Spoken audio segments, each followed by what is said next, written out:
Hello, internet. I'm gonna talk about this. I'm done. I'm out, like I said I would be. And I was more disappointed than I thought I would be. Thought we were gonna have a good issue. I thought we were gonna get a complication.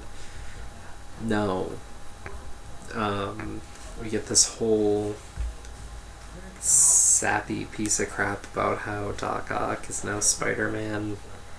And on top of that being creepy, weird, and perverting, basically the next chunk of comics, it makes me think, what's the basic formula? What makes this title work?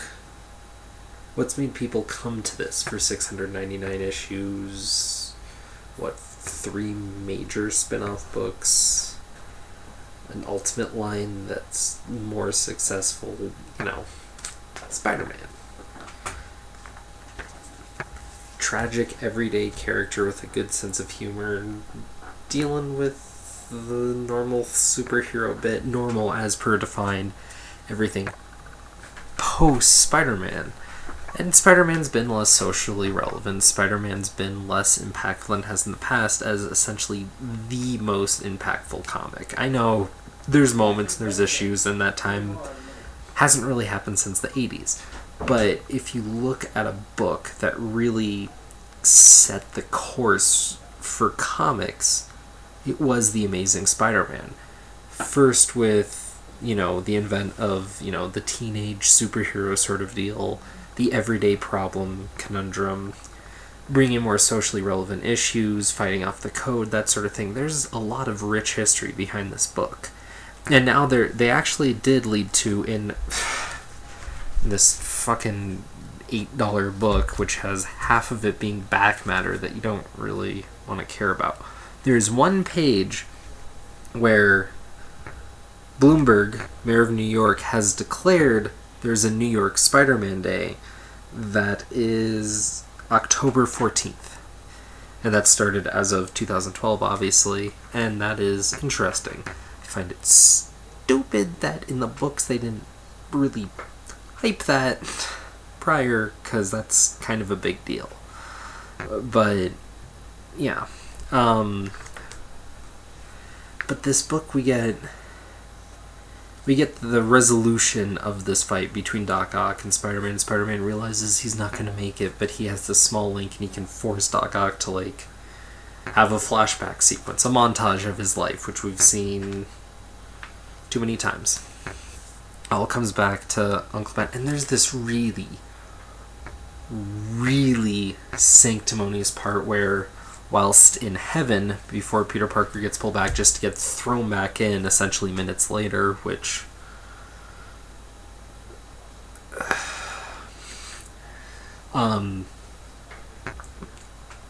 Uncle Ben's like, no, you've made up for everything. We're cool. Essentially, we cool, bro. It's even. Of course, that Uncle Ben would feel that if he had the chance to talk to Peter again. As a matter of fact, he's said as such in the multitude of occasions that they've brought him back through some supernatural gimmickry or whatnot. But it's so terrible, and it just pulls you out. And it's just such a terrible way to set it up. So now Peter Parker's in heaven and all is well, and that's okay. But now Doc Ock, Peter Parker in life, who I guess, despite the fact that they killed Peter Parker, they didn't kill Peter Parker. Yay. So now the sanctimonious Doc Ock, who thinks he's trying to do the best because he had this montage sequence, and now the years of whatever ingrained into him to make him Doc Ock has washed away because he suffered through a few moments of Parker's life, even though he caused about half of them. Doesn't add up. Doesn't work on a story level, doesn't work on an emotional level, doesn't work on an intelligence level.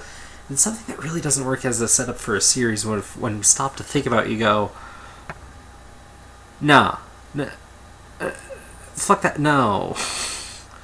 So, I've seen previews, and Doc Ock isn't funny. He isn't interesting. The idea of him being superior as Spider-Man is really shown as how that doesn't work in this book, because he may be technically more intelligent, but that's the problem.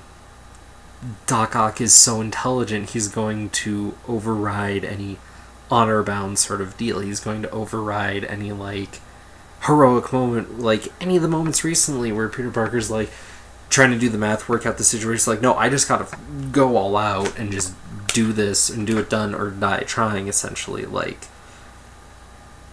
doesn't work. You don't get the heroicism. You get this cold, calculated way of a darker superhero handling all this stuff with some weird super science. Sound familiar? Sounds like pretty much every other book on the racks, doesn't it? Sounds like they take away everything that makes the flavor of Spider-Man and pulls it out. It's interesting. And what's really interesting to me right now is I was talking with a friend of mine who doesn't read comics, and he was confused. He's like, so they're killing Peter Parker? I'm like, yeah, they're killing Peter Parker, but then he'll die.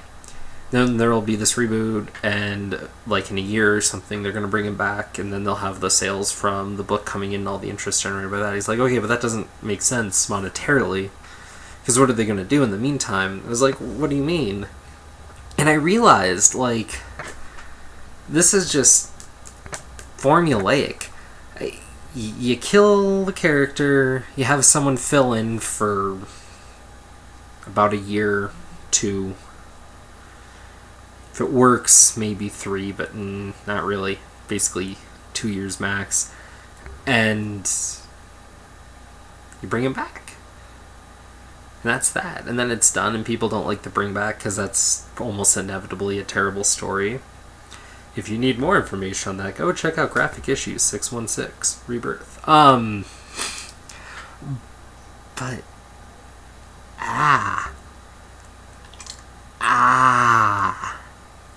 this is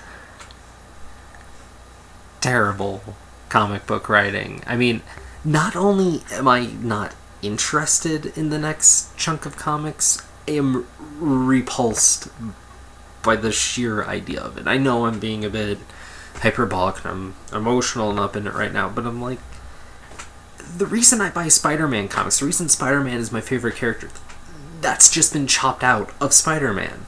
So why would I care? And I can see where some people who are less attached to the character are like, well, it's a new take, it's a new idea, it's interesting. Okay, I can see where people are coming from on that. It's very melodramatic, but the interesting part of Spider-Man is it was melodrama with a touch of humanity. It was an idea that there were thoughts and characters going on. And a lot of my favorite stuff about Spider-Man was a lot of the smaller stuff, a lot of the more local stuff, a lot of the stuff that you needed Peter Parker for. And it's not there. So that sucks. Speaking of comics that didn't really grab me, there was one other book I bothered to pick up, and that was Mara. Props for being different. Brian Wood writing about this futuristic world in which this volleyball star, so you know it's fiction, who's this superstar of volleyball. She has a fumble, and then you're supposed to take it from there. And just like in the first few pages of reading it, oh, it's a sports story. Oh, she's the superstar. How is she gonna fuck up?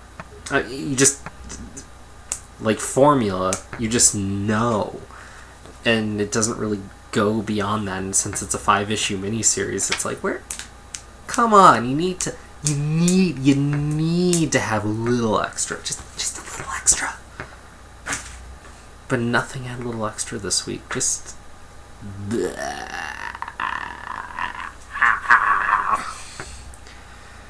so F that noise.